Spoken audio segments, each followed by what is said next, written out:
দুর্যোগ পরিস্থিতিতে রাঙামাটির সাজেকে ২ দিন ধরে আটকে থাকা পর্যটকদের মধ্যে অন্তত ১৫০ জন খাগড়াছড়িতে পৌঁছেছেন।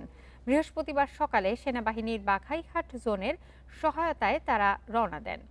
সাজেক দীঘিনালা সড়কের একাধিক অংশ পানিতে ডুবে থাকায় সিএনজি, অটোরিকশা ও মোটরসাইকেলের পাশাপাশি কিছু জায়গায় বাঁশের ভেলা ও নৌকায় করে তারা দীঘিনালায় পৌঁছান।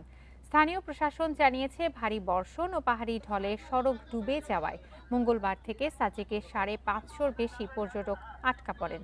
আজ অন্তত ১৫০ পর্যটক ফিরলেও এখনও সেখানে ৩৫০ পর্যটক অবস্থান করছেন। খাগড়াছড়ির দীঘিনালা ও সাজেক সড়কের পানি কমতে শুরু করেছে।